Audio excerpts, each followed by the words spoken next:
Iran, America और Israel के बीच 1 महीने से ज़्यादा लंबा ये युद्ध चल रहा है और इस युद्ध का सीधा असर आपकी जेब पर पड़ेगा। इंडिया में जो एलपीजी क्राइसिस हुआ उससे बारे में आप खूब जानते हैं, हमने खूब सारी रिपोर्ट्स आपको दिखाई। लेकिन पूरी दुनिया की जो एविएशन इंडस्ट्रीज है, बड़ी बड़ी एयरलाइंस है, चाहे वो ब्रिटेन हो, अमेरिका हो, सिंगापुर हो, कोरिया हो, इंडिया के अंदर हो, अमेरिका में बहुत सारी एयरलाइंस, चाइना में खासतौर पर भी अपने दामों को अलग अलग तरीके से बढ़ा रही हैं। क्रूड ऑयल की कीमतें पिछले 1 महीने में, क्योंकि 28 फरवरी से युद्ध आप कह सकते हैं शुरू हुआ था, 1 महीने में 50% से ज़्यादा क्रूड ऑयल की कीमतें बढ़ चुकी हैं। $70 पर बैरल चल रहा था क्रूड ऑयल, जो कि अब 100, 105, 110 इस तरीके से होता है। बीच में 120, 125 तक क्रूड ऑयल की कीमतें चली गई थी। इसका असर क्या हुआ है एविएशन इंडस्ट्रीज के अंदर, जो कि एक बहुत लो मार्जिन इंडस्ट्री है। कोई भी जो एयरलाइन है वो 3 से 5% के मार्जिन पे ऑपरेट करती है, ये जो है एयरलाइन विशेषज्ञों का मानना है। इस 3 से 5% के मार्जिन में ठीक ठाक रोल होता है इस चीज़ का कि जो जेट फ्यूल है, एयरप्लेन में डलने वाला ईंधन है, वो आप किस दाम पर खरीदते हैं।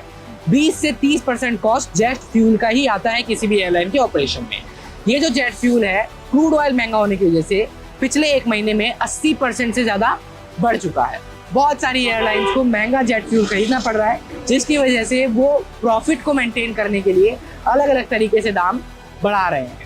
कुछ एयरलाइंस का मैं आपको यहाँ पर उदाहरण देता हूँ। सबसे पहले बात कर लेते हैं जेट ब्लू की। जेट ब्लू एक बड़ी एयरलाइन। जेट ब्लू ने क्या किया कि जो बैगेज फीस होती है उसको बढ़ा दिया है। लगभग $4 ज़्यादा वो फीस बढ़ा दी गई है। बैगेज फीस बढ़ाने से लोगों को अब लगेज कैरी करने के लिए ज़्यादा पैसे देने होंगे और कुल जमा आप ये समझ सकते हैं कि इसका overall impact total ticketing price के ऊपर पड़ेगा। इसके अलावा कोरिया ने इमरजेंसी मैंडेट्स लेने स्टार्ट कर दिए हैं। कोरिया के अंदर जो एयरलाइंस है उनका ये कहना है कि अब इस तरीके के मैंडेट्स लिए जाएंगे जो कि इमरजेंसी में लिए जाते हैं ताकि एयरलाइन इक्विलिब्रियम को मेंटेन कर सके। न्यूयॉर्क के अंदर बहुत सारी एयरलाइंस ने अपने टिकट्स को ही बढ़ा दिया है। न्यूयॉर्क और शिकागो के अंदर चलने वाली एयरलाइंस को जेट फ्यूल की कीमत $5 पर गैलन तक देनी पड़ रही है, जो कि पिछली कीमत से 83% तक ज़्यादा है। इसका सीधा असर ये हो रहा है कि टिकट्स अब महंगी हो गई है। इंडिया की अगर मैं खास तौर पे बात करूं तो अब समर सीजन आ रहा है। डीजीसीए ने बहुत सारी फ्लाइट्स के शेड्यूल को अप्रूव किया है और पिछले बार इंडिगो का जो क्राइसिस हुआ था उसको देखते हुए 3000 फ्लाइट्स को कम अप्रूव किया गया है। लेकिन इंडिया अपना काफ़ी सारा क्रूड ऑयल बाहर से ही इम्पोर्ट करता है। स्ट्रेट ऑफ हॉर्मुज इसमें एक महत्वपूर्ण रोल निभाता है। लेकिन इस क्रूड ऑयल के महंगे होने की वजह से इंडिया में भी जेट फ्यूल महंगा हो गया है, जिसका असर बहुत सारी एयरलाइंस पर देखने को मिल रहा है। कई सारी रिपोर्ट्स के मुताबिक कुछ एयरलाइंस ने अपनी कीमतें ऑलरेडी बढ़ाना शुरू कर दिया है। भारतीय एविएशन इंडस्ट्री के लिए ये साल वैसे भी एक टर्बुलेंट की तरह रहा। हाल ही में एक रिपोर्ट के मुताबिक इंडिया की जो एविएशन इंडस्ट्री है वो अपना फाइनेंशियल ईयर साल 2025-26 17,000 करोड़ से लेकर 18,000 करोड़ रुपए के लॉस के बीच में क्लोज करेगी।